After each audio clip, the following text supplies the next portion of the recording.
पाठ 26 मुहावरे तथा लोकोक्तियां इडियम्स एंड प्रोवर्ब्स। मुहावरे इडियम्स। जब कोई वाक्यांश अपने सामान्य अर्थ को छोड़कर किसी विशेष अर्थ में रूढ़ हो जाता है तो उसे मुहावरा कहते हैं। उदाहरण के लिए अंगूठा दिखाना। मुहावरे का अर्थ यह नहीं है कि कोई व्यक्ति किसी दूसरे को अंगूठा दिखाता है, बल्कि इस मुहावरे का अर्थ मौके पर मना कर देने के अर्थ में रूढ़ हो गया है। इसी तरह आकाश पाताल एक करना मुहावरे का वास्तविक अर्थ तो है कि आकाश और पाताल को एक साथ मिला देना, पर इसका अर्थ बहुत परिश्रम करने के अर्थ में रूढ़ हो चुका है। ध्यान रखिए, मुहावरों का अर्थ उनके वाक्यार्थ से भिन्न होता है तथा मुहावरों के प्रयोग से भाषा में सौंदर्य एवं चुटीलापन आ जाता है। नीचे हिंदी में प्रयुक्त होने वाले मुहावरे तथा उनके प्रयोगों की सूची दी जा रही है। अंधे की लकड़ी या लाठी, एकमात्र सहारा। मोतीराम का अपना तो कोई बच्चा था नहीं, अब बुढ़ापे में उसके भाई का बेटा ही उसकी देखभाल कर रहा है। मोतीराम के लिए तो वही अंधे की लकड़ी या लाठी है। अंगूठा दिखाना, मौके पर मना कर देना।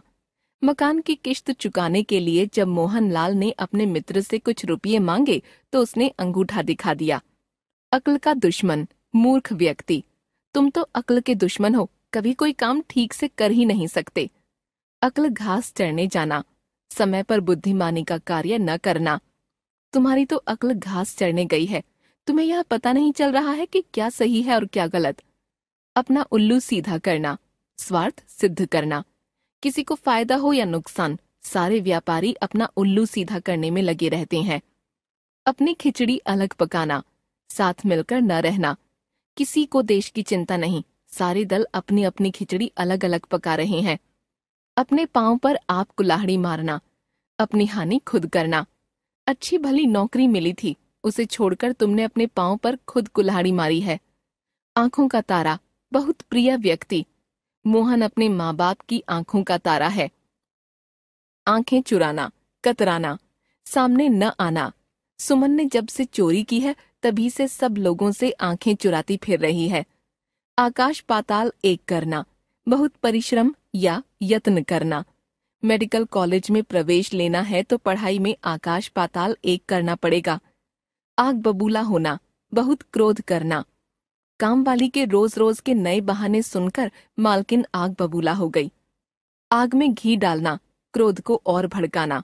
मोहन की हरकतों से उसके पिताजी तो पहले से ही नाराज थे। अध्यापक ने कक्षा में न आने की बात बताकर तो आग में घी ही डाल दिया। आस्तीन का सांप, कपटी या धोखेबाज मित्र। रमेश पर इतना विश्वास मत करो, वह तो आस्तीन का सांप है, कब धोखा दे जाएगा तुम्हें पता ही नहीं चलेगा। इस कान सुनना, उस कान निकाल देना। किसी की बात पर ध्यान न देना। मैं वही करता हूँ जिसको करने के लिए मेरा दिल गवाही देता है। दूसरों की बातें तो मैं इस कान से सुनता हूँ, उस कान से निकाल देता हूँ। ईद का चांद होना, बहुत दिनों के बाद दिखाई देना। इतने दिनों से तुम कहाँ ईद के चांद हो गए थे, दिखाई ही नहीं दिए। उंगलियों पर नचाना, वश में करना। खाना बनाने वाले नए महाराज ने सभी के लिए तरह तरह के पकवान बनाए। जिसको जिस प्रकार का भोजन चाहिए उस प्रकार का भोजन बना कर दिया। अब पूरे परिवार को अपनी उंगलियों पर नचाते हैं। ऊंट के मुंह में जीरा, अधिक आवश्यकता वाले को कम मिलना। इतनी भूख में सिर्फ एक कटोरी चावल, यह तो ऊंट के मुंह में जीरे के समान है। एक आंख न भाना, जरा भी अच्छा न लगना। खन्ना जी ने जब से पार्क में कूड़ा फेंकना शुरू किया है, मुझे एक आंख नहीं भाते। एक और एक 11, संगठन में शक्ति। एक और एक 11 होते हैं, यदि हम सभी मिलकर रहेंगे तो शत्रु हमारा कुछ भी नहीं बिगाड़ सकता। एड़ी चोटी का जोर लगाना, कठिन परिश्रम करना। भारतीय प्रशासनिक सेवा परीक्षा में सफल होने के लिए उसने एड़ी चोटी का जोर लगा दिया है। लोकोक्तियां, प्रोवर्ब्स। लोकोक्ति शब्द लोक तथा उक्ति शब्दों के योग से बना है, जिसका अर्थ है लोक में प्रचलित उक्ति या कथन। चूंकि लोकोक्ति का जन्म व्यक्ति के द्वारा न होकर लोक के द्वारा होता है, अतः लोकोक्ति के रचनाकार का पता नहीं होता। ध्यान रखिए, लोकोक्ति का प्रयोग किसी कथन के खंडन या मंडन में प्रयुक्त किया जाता है। लोकोक्तियों के अर्थ व्यंजना शक्ति से निकलने के कारण व्यंग्यार्थ के स्तर के होते हैं। लोकोक्तियां प्रायः तर्कपूर्ण उक्तियां होती हैं। कुछ लोकोक्तियां तर्क शून्य भी हो सकती हैं। लोकोक्ति और मुहावरे में अंतर। लोकोक्ति वे कथन हैं जिनके स्वरूप में समय के अंतराल में कोई अंतर नहीं होता और लोकोक्ति व्याकरण के नियमों से प्रभावित नहीं होती, जबकि मुहावरे की संरचना में परिवर्तन होता है। उदाहरण के लिए अपना सा मुंह लेकर रह जाना। मुहावरा लिंग, वचन आदि के अनुसार बदल जाता है।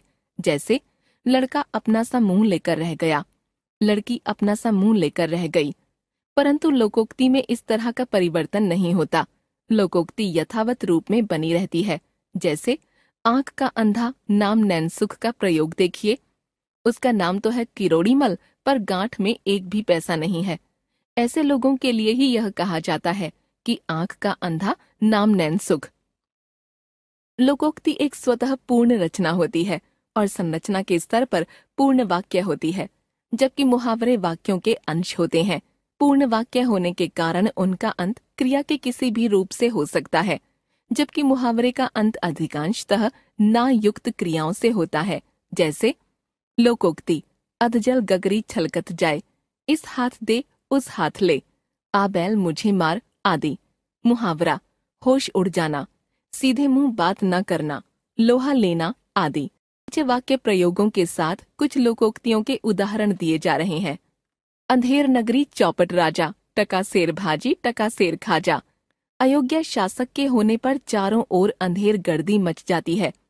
इस कार्यालय का बॉस ही भ्रष्ट है, न कोई समय पर आता है और न समय से कार्य करता है।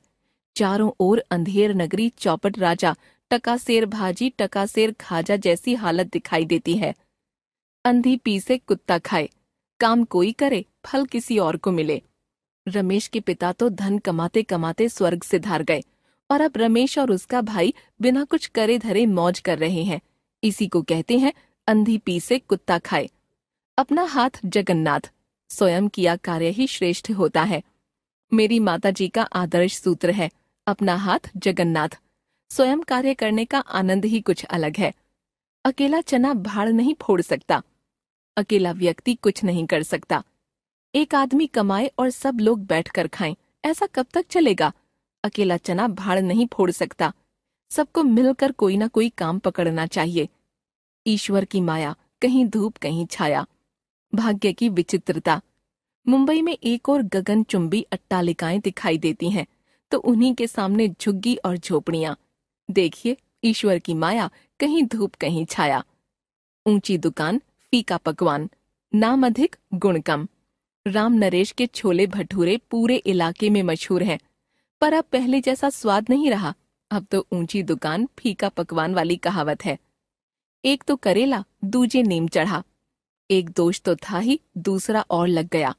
संजय पहले गृह कार्य करके ही नहीं लाता था, अब तो झूठ भी बोलने लगा है। यह तो वही बात हुई, एक तो करेला दूजे नीम चढ़ा। एक मछली सारे तालाब को गंदा कर देती है, एक खराब आदमी सबको बिगाड़ देता है। रमाकांत ऊंची आवाज में गीत सुनते हैं। उनको देखकर कई लोगों ने ऊंची आवाज में गीत सुनने शुरू कर दिए। आसपास के लोगों की चिंता किए बिना यह प्रचलन बन गया है। इसे कहते हैं एक मछली सारे तालाब को गंदा कर देती है। एक म्यान में दो तलवारें नहीं रह सकती। एक वस्तु के दो समान अधिकारी नहीं हो सकते। रमा व रीमा दोनों ही एक साथ एक गुरु से तलवारबाजी सीखना चाहती थीं। दोनों शिष्यों को एक साथ एक ही समय इस प्रकार की तैयारी करवाना गुरुजी के लिए कठिन था। अतः उन्होंने एक शिष्य को दूसरे गुरु के पास भेज दिया। सच ही कहा गया है, एक म्यान में दो तलवारें नहीं रह सकतीं। ओखली में सिर दिया तो मूसल से क्या डरना। काम शुरू करने के बाद मुसीबतों से न डरें।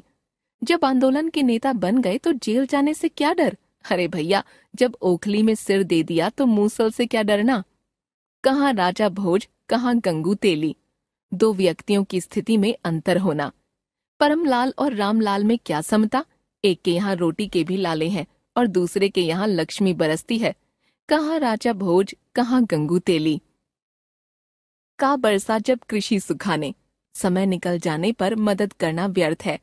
मुझे रुपयों की जरूरत तो परसों थी और तुम देने आए हो आज। अब मैं इनका क्या करूंगा। अब तो प्लॉट बुक नहीं कर सकता। अंतिम तिथि निकल गई। किसी ने सच ही कहा है कि का बरसा जब कृषि सुखाने। खग जाने खग ही की भाषा, साथी की बात साथी समझ लेता है। मैं जब भी परेशान होता हूँ, मेरा दोस्त विकास पता नहीं कैसे समझ लेता है। सच बात है कि खग जाने खग ही की भाषा। खाली चना बाजे घना, अंदर से खोखला व्यक्ति ही बाहरी दिखावट अधिक करता है। मुरारी लाल जी की सारी जायदाद धीरे धीरे करके बिक गई। हाथ पूरी तरह से तंग है, पर सबके सामने झूठी शान के लिए कर्ज ले लेकर खर्च करते हैं। किसी ने सच कहा है कि खाली चना बाजे घना। खिसियानी बिल्ली खंभा नोचे। शर्मिंदा होकर दूसरे पर क्रोध करना। पुलिस वाले ने जब तुम्हें 2 डंडे लगाए तब तो कुछ नहीं बोले, और अब यहाँ आकर मुझ पर दोष लगा रहे हो। तुम्हारी स्थिति तो खिसियानी बिल्ली खंभा नोचे जैसी है।